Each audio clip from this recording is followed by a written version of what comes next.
Hello everyone, आज मैं आप लोगों के लिए बुद्धि के सिद्धांत लेके आई हूँ। पिछली वीडियो में मैंने आपको बुद्धि का अर्थ, उसकी परिभाषाएं और बुद्धि को प्रभावित करने वाले कारक बताए थे। अगर आपने वो वीडियो नहीं देखी है तो प्लीज़ पहले उस वीडियो को देखें। तो चलिए स्टार्ट करते हैं बुद्धि के सिद्धांत। एक कारक सिद्धांत यूनिफैक्टर थ्योरी, द्विकारक सिद्धांत टू फैक्टर थ्योरी, बहुकारक सिद्धांत मल्टीफैक्टर थ्योरी, समूह कारक सिद्धांत ग्रुप फैक्टर थ्योरी, पदानुक्रमिक सिद्धांत हायरार्किकल थ्योरी, बुद्धि संरचना सिद्धांत स्ट्रक्चर ऑफ इंटेलेक्ट, तरल ठोस सिद्धांत फ्लूइड क्रिस्टलाइज्ड थ्योरी, बहुबुद्धि सिद्धांत मल्टीपल इंटेलिजेंस थ्योरी। तो चलिए इनको एक एक करके जानते हैं। पहला है एक कारक सिद्धांत। यह एक प्राचीन सिद्धांत है। इस सिद्धांत के अनुसार बुद्धि एक ऐसी अविभाज्य इकाई के रूप में कार्य करती है जिसके द्वारा समस्त मानसिक क्रियाएं प्रारंभ, संपन्न तथा नियंत्रित होती है।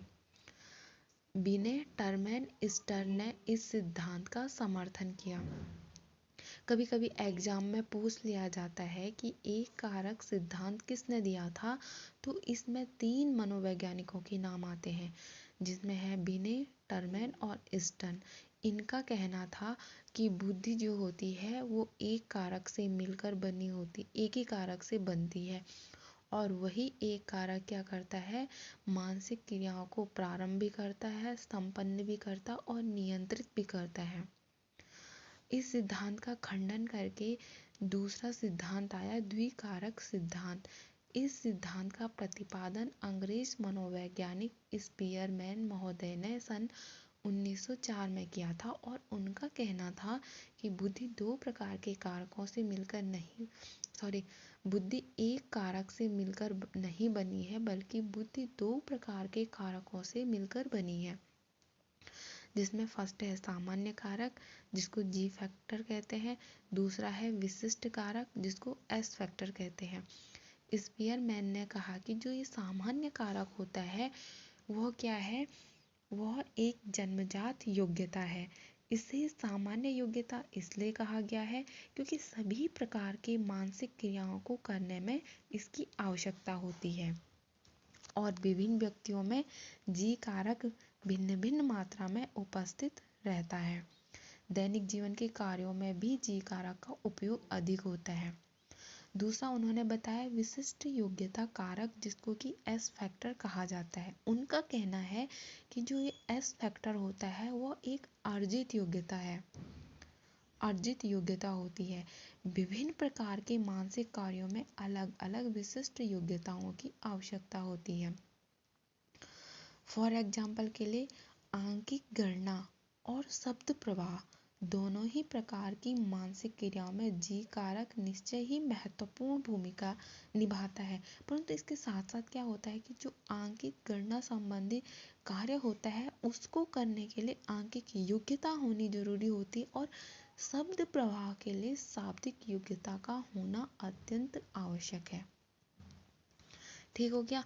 नेक्स्ट है बहुकारक सिद्धांत। थॉर्नडाइक ने बुद्धि के बहुकारक सिद्धांत का प्रतिपादन किया। उन्होंने स्पीयरमैन के द्विकारक सिद्धांत का खंडन किया। उन्होंने कहा कि बुद्धि जो है वो द्विकारक से मिलकर नहीं बनती है, बल्कि इस सिद्धांत के अनुसार बुद्धि अनेक स्वतंत्र कारकों से मिलकर बनती है। उनका क्या कहना था कि बुद्धि जो होती है वो अनेक स्वतंत्र कारकों से मिलकर बनी है, और जो ये स्वतंत्र कारक होते हैं वो व्यक्ति के द्वारा किसी भी मानसिक कार्य को संपन्न करने में एक साथ मिलकर सहायता करते हैं। मतलब जो व्यक्ति के कार्य होते हैं, मानसिक कार्य, उनको करने में, उनको संपन्न करने में इन अनेक स्वतंत्र कारकों का योगदान होता है। ठीक हो गया। इस सिद्धांत का भी खंडन किया गया, इसकी आलोचना की गई, और नेक्स्ट सिद्धांत आया जिसको कि समूह कारक सिद्धांत कहा जाता है।